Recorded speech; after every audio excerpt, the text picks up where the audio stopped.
Melanjutkan kisah Paxton yang menjadi satu-satunya orang yang berhasil selamat dari tragedi di Slovakia, ia ditemukan pingsan di dalam kereta dengan anak Pak Martin yang hilang entah kemana, di mana Paxton langsung dibawa ke rumah sakit untuk mendapat perawatan sampai kondisinya kembali pulih. Tak lama, muncullah para petugas dari lembaga pemerintahan yang bermaksud meminta keterangan terkait apa yang sudah dialami oleh Paxton, di mana ia langsung bercerita tentang sebuah organisasi rahasia yang menculik para turis untuk dijadikan sebagai objek bagi orang-orang kaya yang ingin mendapatkan pengalaman berbeda, yaitu membunuh, di mana semua anggota organisasi tersebut memiliki tanda yang sama, yaitu sebuah tato bergambar anjing pada lengannya. To say look something like this. Help! Somebody help me! Dan ya, itu semua ternyata hanyalah mimpi akibat Paxton yang belum bisa melupakan kejadian tersebut, di mana kini ia dan kekasih tinggal di sebuah tempat yang jauh dari perkotaan untuk menghindari organisasi yang mungkin masih melakukan pengejaran terhadap dirinya.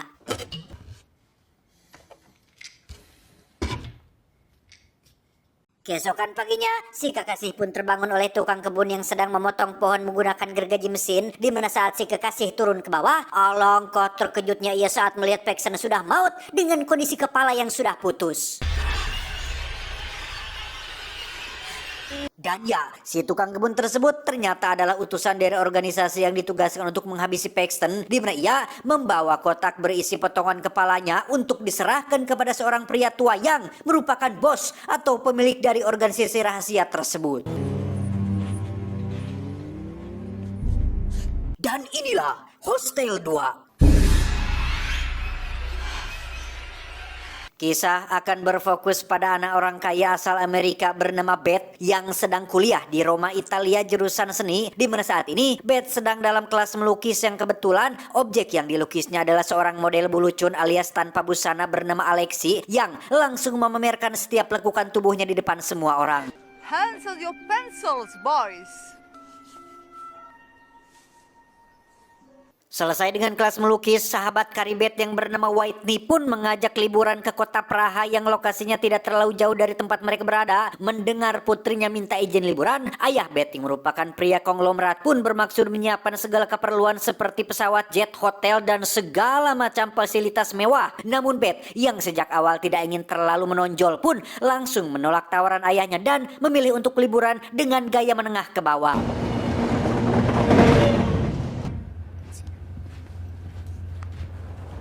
Dengan sebuah kereta api kelas ekonomi, Beth, Whitney, dan satu teman mereka yang masih polos bernama Lorna pun berangkat menuju kota Praha, di mana Beth dan Whitney yang ingin pergi cari minum pun meninggalkan Lorna sendirian yang memang lebih suka sendiri sambil mendengarkan musik dari iPod kesayangannya. Ow! Excuse you. Saat sedang menikmati minuman itulah, Beth dan Whitney dihampiri oleh pria asing mengajak mereka ke gerbongnya. Beth sempat menolaknya, tapi karena Whitney mengiyakan ajakan tersebut, Beth pun akhirnya ikut juga. But I'm extra good. Setibanya di gerbong si pria, Beth dan Whitney pun harus menghadapi beberapa teman si pria yang bersikap cunihin alias tidak sopan, yang menjurus ke hal-hal yang bersifat tidak senonoh, sehingga Beth dan Whitney yang merasa risih pun langsung pergi meninggalkan mereka semua. Okay, but it's not like we're on like campus and you can like call the dean and file a report or something. Sesampainya di gerbong mereka, Beth dan Whitney pun menemukan Lorna sedang panik setelah iPodnya diambil oleh seseorang pria misterius yang tepat saat Whitney akan mencarinya keluar. Ia secara kebetulan melihat si pria bersama teman-temannya mengganggu setiap gerbong yang ada, sehingga Whitney pun dengan cepat masuk kembali ke dalam dan mengunci pintu gerbong mereka serapat mungkin.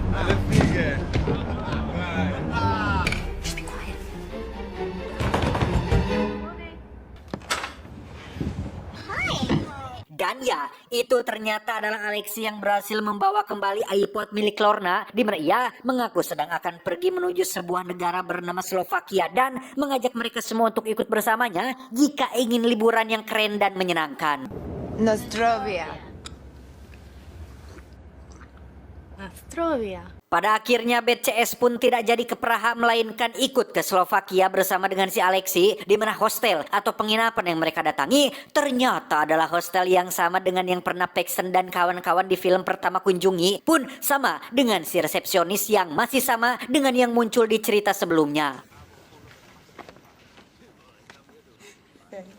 No, I got this one.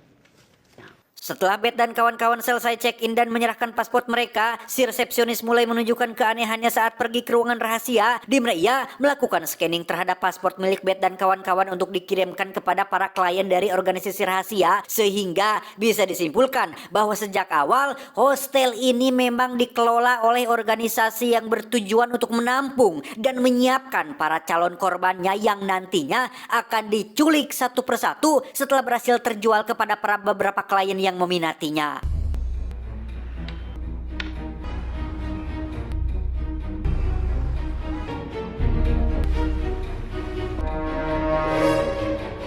Setelah dilelang kepada beberapa orang kaya dari seluruh dunia, Lorna akhirnya terjual kepada seorang wanita kaya yang suka mandi darah, sementara Beth dan Whitney berhasil terjual kepada seorang pengusaha saham bernama Todd tidak pakai Ken, yang karena saking senangnya telah berhasil membeli mereka berdua. Todd pun dengan cepat menghubungi kawan dekatnya yang bernama, kita panggil saja Samsul, yang tidak terlalu kaya-kaya amat, bahkan sudah memiliki istri dan 2 anak yang masih kecil-kecil. That's what I'm talking about, huh? Tiba di Slovakia, Todd dan Samsul yang naik jet pribadi pun langsung disambut oleh orang dari organisasi yang membawa mereka ke hotel mewah khusus untuk para anggota, di mana Samsul yang belum pernah melakukan ini sebelumnya pun nampak terlihat gugup dan seperti ragu-ragu. Namun karena tidak enak kepada Todd, Samsul pun pura-pura hanya kecapean saja. You ready to do this?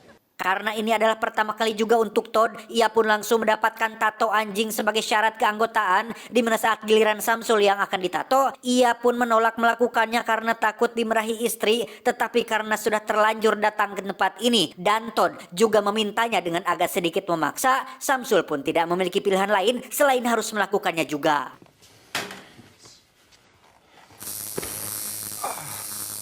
Kembali ke Beth dan kawan-kawan yang sedang jalan-jalan di kota Slovakia, mereka tak sengaja bertemu dengan barudak letik bangor atau anak-anak Badung lah yang suka memalak dari para turis, yang ketika Lorna bermaksud memberikan mereka permen, salah satu bocah pun meludahinya dan langsung lari pergi begitu saja. Singkat cerita, malam pun poek. Beth dan kawan-kawan terlihat menghadiri sebuah festival tahunan yang rutin diselenggarakan di kota ini. Mereka terlihat bersenang-senang menikmati suasana dan keramahan orang-orang lokal, di mana Lorna sendiri nampak didekati oleh seorang pria tinggi besar yang menawarinya berdansa, bahkan mengajaknya naik perahu melihat-lihat keindahan malam di kota ini.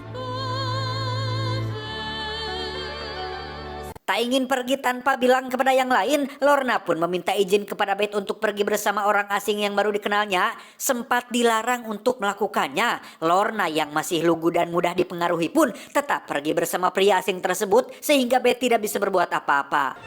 It's okay. Okay, you promise?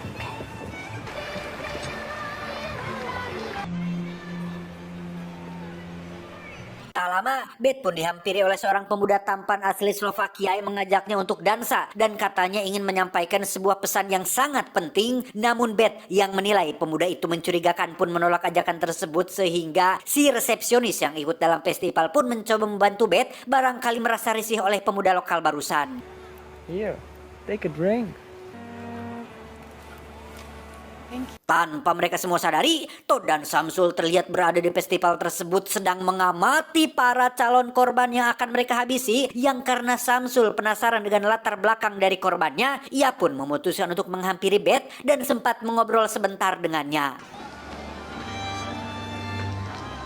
Cheers. Cheers, thanks. Beralih ke Lorna yang sedang naik perahu dengan si pria asing, ia dibawa menuju tempat sepi yang jauh dari keramaian, di mana saat mereka berdua sudah sampai di daratan, Lorna pun diminta untuk menutup matanya dan tiba-tiba... What are you doing? Close your eyes. Sementara Lorna sudah berhasil diculik oleh organisasi, Beth sendiri harus menjadi satu-satunya orang yang paling waspada dan paling sadar di antara mereka bertiga. Bahkan ketika melihat Whitney mabuk bersama dengan seorang cowok yang baru dikenal, Beth yang khawatir pun langsung bergerak untuk mendampinginya. Dude, you coming?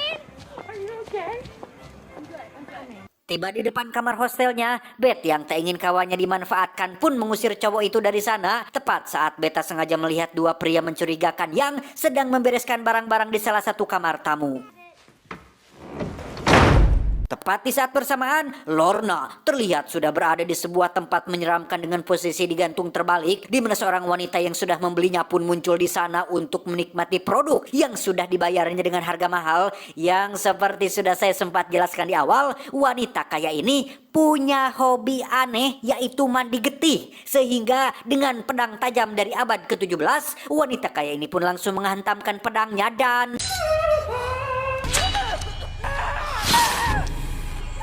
Keesokan paginya, Todd dan Samsul terlihat sedang jogging bersama mempersiapkan diri mereka untuk menyambut malam yang sangat penting nanti, di mana Samsul akhirnya mengutarakan keraguannya untuk ikut dalam hal ini sehingga terjadilah sedikit perdebatan ketika Todd membahas tentang cerita lama mengenai hutang-hutang Samsul yang ternyata dilunasi oleh Todd, yang alhasil Samsul yang merasa hutang budi pun lagi-lagi harus dibuat tak berdaya dan harus menuruti apapun ajakan dari sahabatnya. Sementara itu, Beth dan kawan-kawan terlihat sedang mandi di pemandian umum air panas, di mana Beth yang masih kepikiran dengan keadaan Lorna pun nampak tidak terlalu bersemangat menikmati liburan ini. Bahkan ketika Alexi mendekatinya, Beth memilih untuk memejamkan mata sambil menunggu Whitney selesai dengan cowok barunya.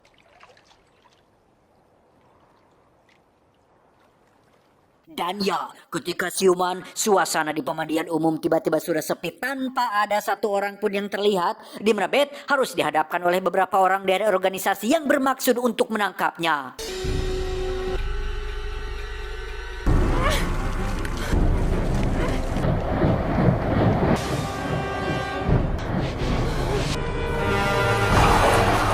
Tiba di jalan raya, Beth sempat bertemu dengan seorang pengendara mobil yang ternyata adalah si pemuda yang sempat mengajaknya dansa di festival. Wajahnya terlihat babak belur sehabis dihajar oleh orang-orang dari organisasi dan sedang dalam perjalanan ke tempat lain setelah diusir dari kota tersebut. Beth pun lari ke dalam hutan dan sempat terjatuh setelah terkena perangkat tali yang dibuat oleh anak-anak Badung, di mana saat mereka memukulinya dengan kayu, muncullah seorang pria yang ternyata adalah si bos alias pemilik organisasi yang berhasil mengusir anak-anak tersebut dan menyelamatkan Beth untuk dibawa ke rumahnya.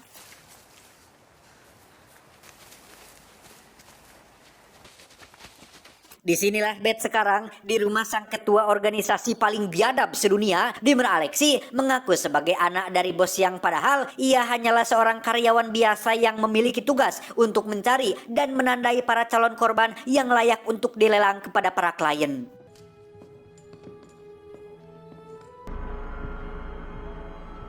Setelah pakaian Beth diganti dan wajahnya didandani, Alexi pun menyuruh Beth untuk istirahat dulu sembari menunggu pihak kepolisian datang untuk mengusut kasus hilangnya Lorna dan Whitney. Yang tak lama setelah Alexi keluar kamar, Beth yang tidak tenang pun mencoba melihat keluar jendela dan menemukan ada beberapa orang yang sempat mengejarnya memasuki rumah ini, sehingga Beth pun dengan cepat masuk ke dalam sebuah lemari tanpa sadar jika lemari tersebut adalah sebuah jalan masuk menuju ruangan khusus tempat disimpannya kepala beberapa korban yang dianggap paling spesial dan paling menyusahkan, yang salah satunya adalah kepala si Paxton. Setelah Beth berhasil ditangkap oleh para penjaga, kita akan melihat Whitney sedang disekap bersama beberapa turis lainnya. Satu persatu dari mereka pun dibawa ke hadapan seorang penata rias yang khusus ditugaskan untuk mendandani para calon korban agar terlihat menarik di hadapan klien, di mana Whitney berhasil memanfaatkan kesempatan itu untuk menggigit hidung si penata rias dan mencoba mencari jalan keluar dari tempat ini, tetapi...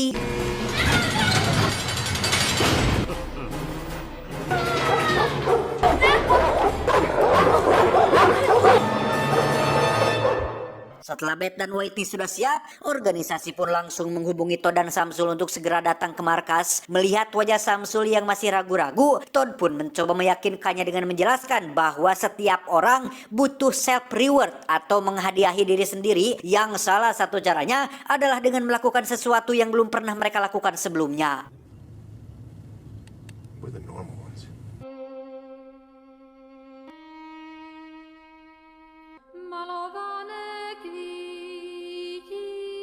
Tiba di pabrik yang sama dengan yang ada di film pertama, Todd dan Samsul pun dibawa menuju ruang persiapan berisi segala jenis benda tajam yang biasa dipakai untuk alat, di mana Samsul masih saja terlihat ragu, tetapi demi kesetiakawanan, ia pun memutuskan untuk melakukannya.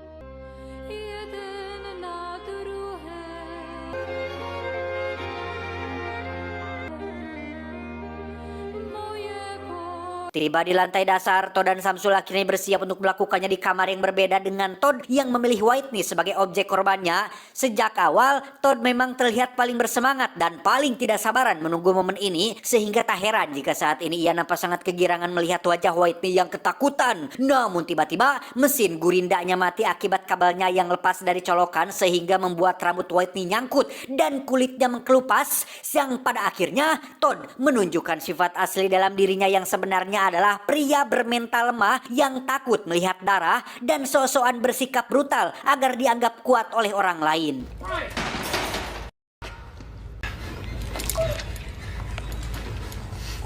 Tanpa menyelesaikan apa yang sudah ia mulai, Todd yang sudah kehilangan mood pun memilih untuk meninggalkan Whitney seperti itu tanpa ingat bahwa dalam kontraknya dengan organisasi ini jelas-jelas tertera aturan penting agar setiap klien wajib menyelesaikan apa yang sudah dia mulai, sehingga karena Todd keras kepala dan tetap ingin pergi, para penjaga pun langsung melepaskan beberapa ekor anjing galak yang dengan cepat menghabisi Todd di dalam lift tersebut.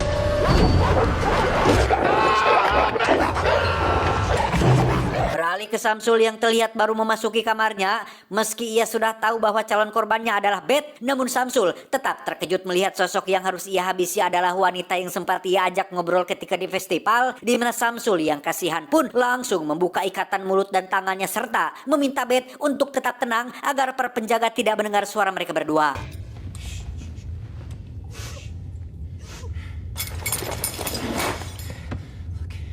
Dengan fakta bahwa dirinya sudah terikat kontrak dengan organisasi, Samsul pun harus memilih antara menghabisi Beth atau berkorban dengan menyerahkan nyawanya sendiri kepada para penjaga seperti yang dialami oleh Todd. Melihat Samsul kebingungan, Beth pun buru-buru meyakinkan Samsul untuk jangan melanjutkan ini sembari mengatakan bahwa Samsul adalah seorang pria baik-baik yang tidak akan sampai tega dan sanggup mengambil nyawa seseorang.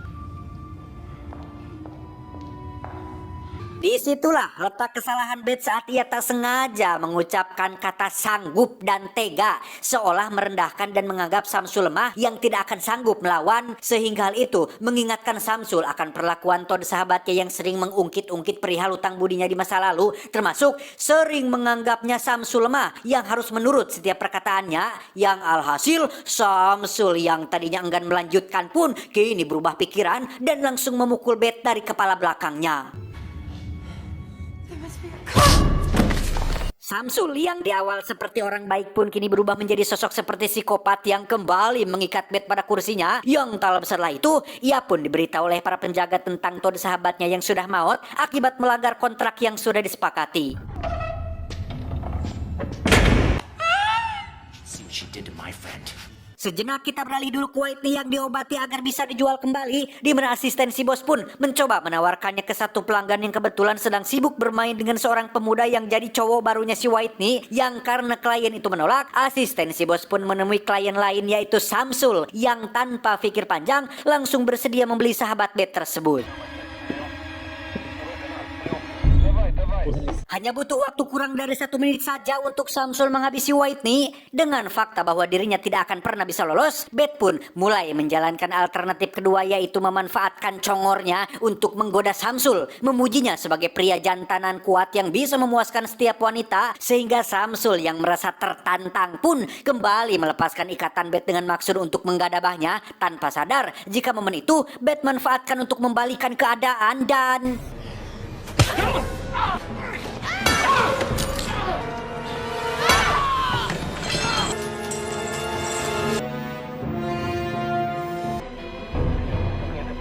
Tepat saat si bos dan para penjaga datang ke sana, Beth sudah dalam posisi ancang-ancang akan memotong Johnny-nya si Samsul. Yang ketika si bos menyuruh para penjaga untuk menembak mereka berdua, Beth dengan cepat menawarkan sejumlah uang dalam angka besar untuk membeli Samsul, termasuk ingin mendaftar sebagai anggota organisasi baru. Karena seperti yang sudah saya jelaskan sebelumnya, Beth ini adalah anak dari seseorang yang sangat kaya raya di Amerika Serikat. Bahkan jika ia mau, tempat ini pun bisa Beth beli dengan tabungannya yang ada di Bank Swiss, Roma, dan negara-negara lainnya. Sehingga melihat ada cuan yang lebih banyak ditawarkan kepadanya, si bos pun menjadi tertarik dan langsung menerima tawaran tersebut.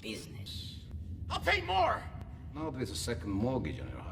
Sempat melipat gandakan bayarannya, Samsul nampaknya harus pasrah saat si bos sudah mengetahui latar belakang Samsul yang hanya seorang karyawan kantor biasa. Bahkan keberadaannya di sini pun hanya diajak dan ditraktir oleh Todd sahabatnya, yang karena aturan untuk bisa menjadi anggota adalah membunuh. Beth pun dengan senang hati menggunting Johnny-nya si Samsul dan membiarkannya maut kehabisan getih. Let him bleed to death. Saat sedang ditato anjing tanda keanggotaan itulah, Beth pun kembali menawarkan sejumlah uang untuk bisa membeli satu orang lagi yang ingin ia habisi, yaitu si Alexi. Yang karena si bos hanya peduli pada uang dan tak pernah sedikit pun peduli pada karyawannya, ia pun menerima tawaran tersebut. Sehingga Beth dengan cepat menyuruh anak-anak Badung untuk mencuri tas Alexi agar terpancing masuk ke dalam tempat sepi. Sehingga Beth yang sudah siap dengan kapak besar pun bisa langsung menyambutnya. Dan inilah yang terjadi. Nostrovia. Tamat ending yang cukup memuaskan.